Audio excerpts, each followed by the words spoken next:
이 시간 수요예배 나오신 성도님들과 각 가정에서 예배하시는 성도님들께 하나님의 은혜와 평강이 함께 하시기를 간절히 소망합니다. 우리 앞뒤 좌우 분들과 함께 인사하겠습니다. 사랑합니다. 축복합니다. 참 잘 오셨습니다. 한 아이와 어린 아들이 함께 만두를 먹고 있었습니다. 아버지는 모든 부모가 자식에게 한 번쯤은 해보았을 그 질문을 아들에게 합니다. 아들아, 너는 아빠와 엄마 중에 누가 더 좋으냐? 그러자 어린 아들은 만두를 하나 집더니 반으로 가릅니다. 그리고 이렇게 말합니다. 아빠, 오른쪽 손에 든 만두가 맛있을까요? 아니면 왼쪽 손에 든 만두가 맛있을까요?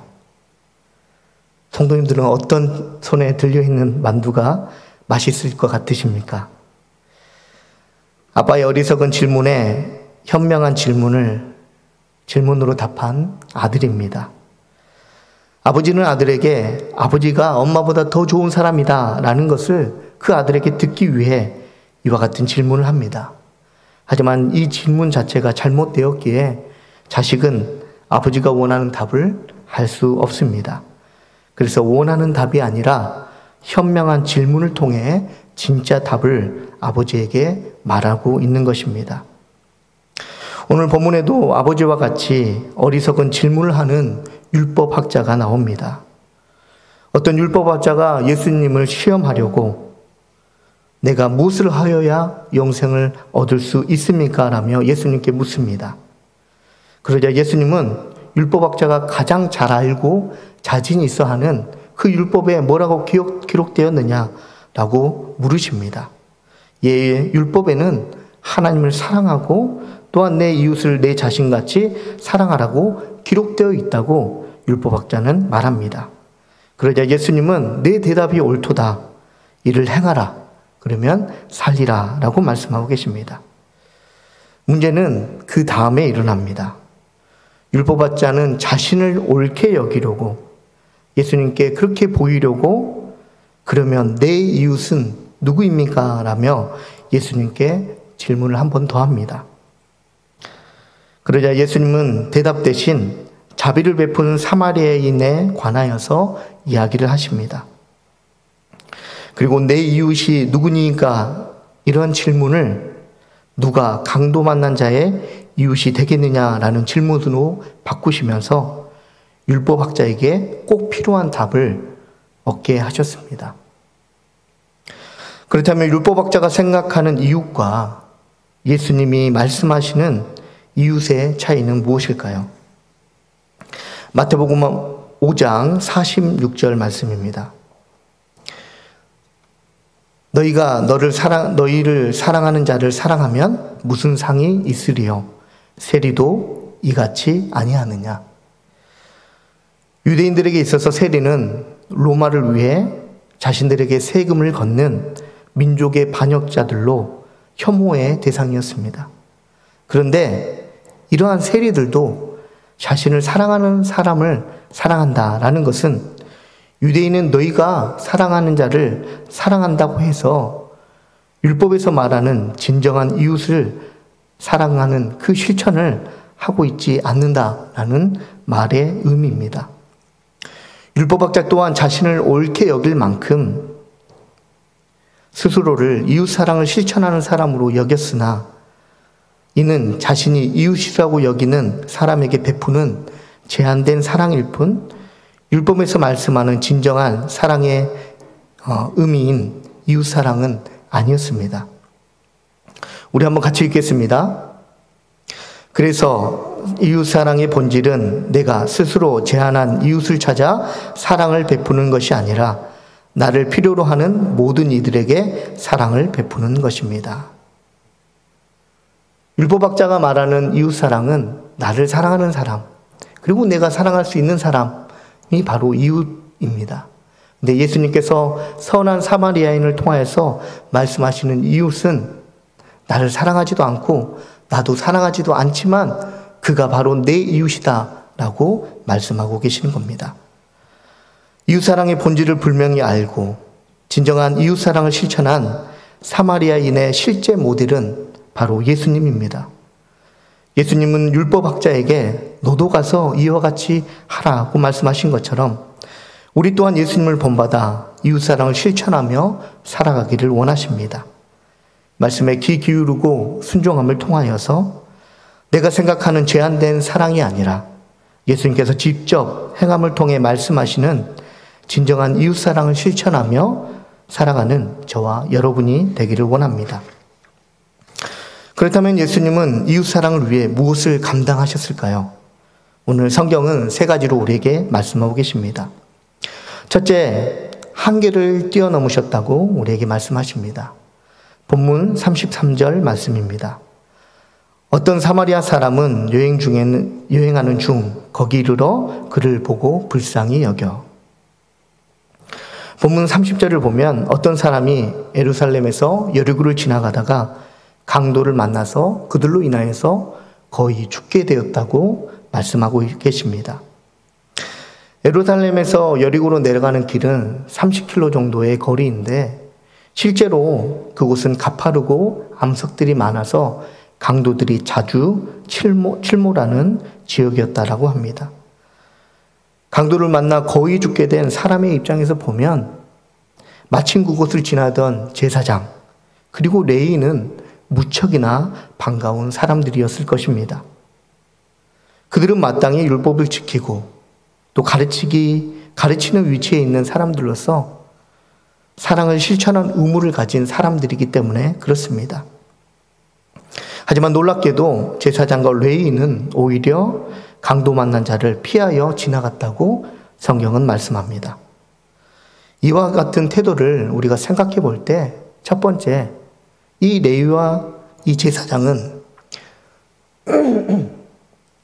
그곳에 아직 강도가 남아있을까라는 그 염려 때문에 차마 이 강도 만난 자를 돕지 못하고 그 자리를 피하였을 수도 있습니다. 또 한 가지는 그 강도 만난 자를 돕다가 혹여 이 강도 만난 자가 죽었을 때 죽음을 만짐으로 자신이 부정하게 되므로 자신의 일을 감당하지 못할 것 같은 그러한 염려 때문에 그냥 지나칠 수도 있었을 것입니다. 하지만 보다 근본적인 이유는 제사장과 레위인에게는 율법학자와 같이 제한된 이웃에 대한 긍휼한 마음이 없었기 때문입니다. 만약 그 강도 만난 자가 자신의 부모이거나 아니면 자기가 사랑하는 여인이거나 아니면 자기와 가장 가까운 친구였을 때 과연 이 제사장과 이 레위인이 똑같은 행동을 했을까 우리는 생각해 보게 됩니다. 그리고 등장한 사마리아인이 있습니다. 그는 한계를 뛰어넘어 강도 만난 사람을 불쌍히 여깁니다. 평소 유대인들은 사마리아 사람들을 사람 취급도 하지 않았습니다. 이는 강도 만난 자에게 자비를 베푼 사마리아인에게도 예외는 아니었습니다. 하지만 사마리아인은 이러한 한계를 넘어서 유대인들이 주로 다니는 곳에서 유대인일지 모르는 그 강도 만난 사람에게 긍휼을 베풀었다라는 것입니다. 이는 사마리아인의 실제 모델인 예수님에게서 더 분명하게 나타납니다. 요한복음 1장 14절 말씀입니다. 말씀이 육신이 되어 우리 가운데 거하심에 우리가 그의 영광을 보니 아버지의 독생자의 영광이요 은혜와 진리가 충만하더라. 말씀이신 예수님은 죄로 죽을 수밖에 없는 우리를 살리시기 위하여서 육신으로 이 땅 가운데 오셔서 십자가에 달려 죽으셨습니다. 우리가 하나님이 아니기에 하나님이 과연 인간의 몸을 입고 온다는 것이 얼마나 놀랍고 얼마나 큰 일인지를 우리는 알 수 없습니다. 근데 예수님께서는 그 일들을 행하셨다라는 것입니다. 그래서 인간으로 오셨다는 것 자체가 이미 예수님에게 있어서 한계를 뛰어넘으셨음에도 예수님은 십자가에 달려 죽으시는 그 과정에서 가진 수모와 모욕 또한 감당해 내셨습니다. 당시 유대인들과 바리새인들은 예수님을 이웃으로 여기지 않았지만 예수님은 그들에게 꼭 필요한 이웃이 되어 주셨다라는 것입니다. 이처럼 예수님은 한계를 뛰어넘어 국률함을 보여주셨습니다.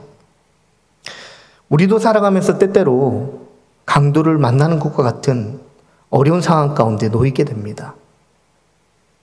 그리고 그 어려운 상황에서 제사장과 레위 같은 사람이 나를 도와줄 거야 라고 생각합니다. 우리가 이렇게 생각하는 이유는 그 사람들이 나와 관계가 있고 또 그 사람들이 사회적으로 지위가 있어서 능력이 있고 그리고 상식이 있는 사람들이기 때문에 그렇습니다. 이처럼 우리 주변에는 나를 도와줄 것 같이 생각되어지는 사람이 아주 많이 있습니다. 하지만 진정으로 어려운 시기 때 나의 아픔을 공감하며 기꺼이 한계를 뛰어넘어 긍휼을 베푸는 사람을 만나기란 참 쉽지 않음을 저보다도 성도님들이 경험을 통해서 잘 아실 것입니다. 관계 중에서 가장 가까운 관계를 말한다면 바로 부부 관계입니다. 어떤 아내가 남편을 뭐라고 하시겠습니까? 라고 했더니 제 남편은 로또입니다. 라고 했다고 합니다. 왜인지 아십니까? 안 맞아서입니다. 로또는 잘 안 맞잖아요. 그래서 내 편이 아니라 남의 편이어서 남편이라고 부른다고 이 아내 되는 사람이 말했다고 합니다. 여기서 우리가 볼 수 있는 것은 아무리 가까운 관계라 할지라도 서로를 향한 사랑과 긍휼한 마음이 없다면 결코 가깝다고 할 수 없다라는 것입니다. 그래서 한계를 넘어 긍휼한 마음을 가지는 것, 그것은 제사장과 레위뿐만이 아니라 그 일을 실천한 사마리아인과 또 사마리아인의 모델 되시는 예수님에게도 어려운 일입니다. 하지만 사마리아인의 모델 되시는 예수님은 이러한 어려움을 이겨내고 긍휼함으로 구원을 이루어 내셨습니다. 그리고 이러한 구원을 저와 성도님들이 받은 줄로 믿습니다. 그래서 우리가 받았으니 돌려주는 은혜가 우리에게는 필요합니다. 누군가의 아픔과 어려움을 외면하지 않고 제한된 관계의 한계를 뛰어넘어 긍휼함으로 대할 수 있는 저와 성도님들이 되시기 바랍니다.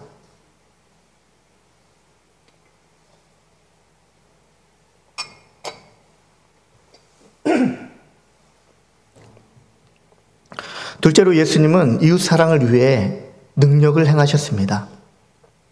본문 35절 말씀입니다.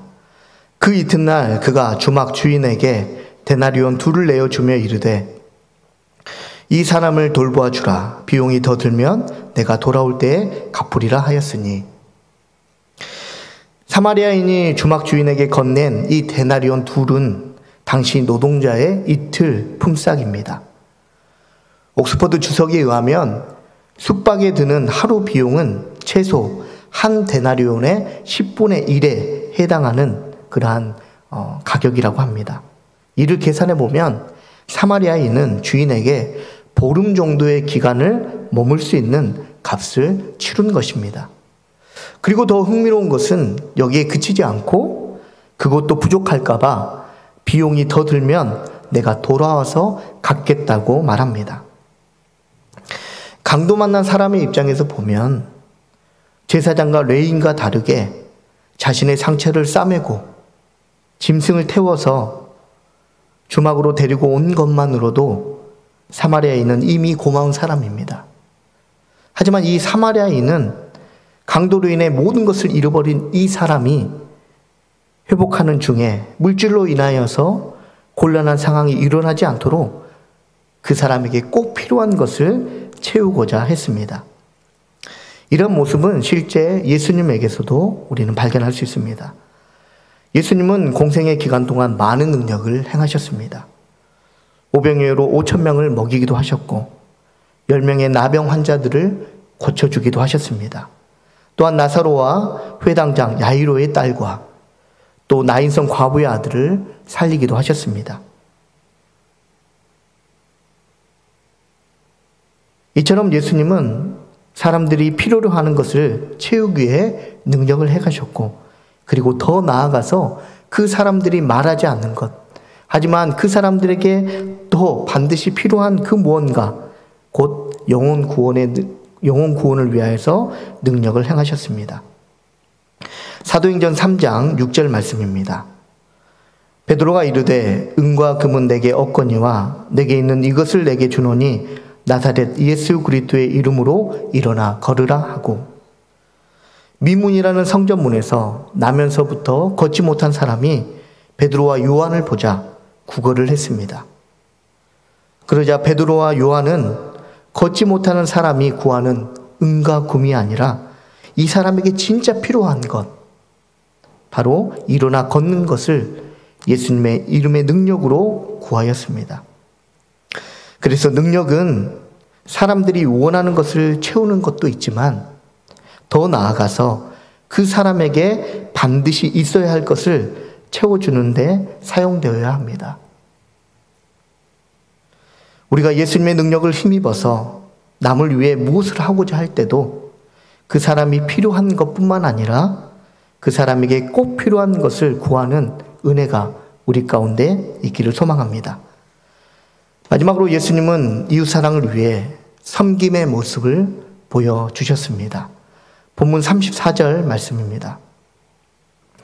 가까이 가서 기름과 포도주를 그 상처에 붓고 싸매고 자기 짐승에 태워 주막으로 데리고 가서 돌보아 주느니라. 예수님은 한계를 뛰어넘는 긍휼한 마음을 가지고 능력을 행하며 섬김의 모습을 보여주셨습니다. 그래서 가지고 있던 기름과 포도주와 짐승까지도 섬기는 일에 사용하였습니다.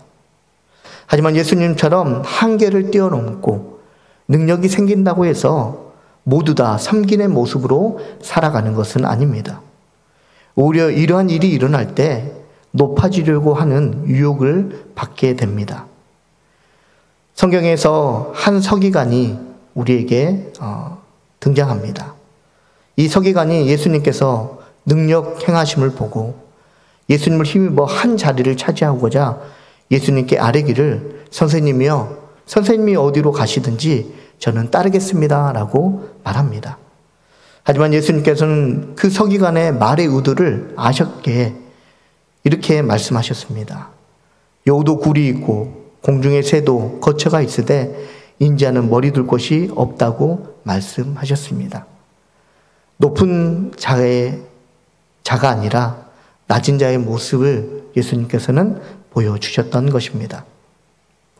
또 높아지려는 모습은 예수님의 제자들에게도 나타납니다. 어느 날 세베대의 아들의 어머니가 그 아들들을 예수님께 데리고 가서 두 아들을 주의 나라에서 하나는 주의 우편에 하나는 주의 좌편에 앉게 명하시라고 간청하였습니다. 이것을 열 제자들이 듣고 본내는 것을 예수님이 보시고 말씀하셨습니다. 마태복음 20장 28절 말씀입니다. 한번 같이 읽겠습니다. 인자가 온 것은 섬김을 받으려 함이 아니라 도리어 섬기려 하고 자기 목숨을 많은 사람의 대속물로 주려 함이니라.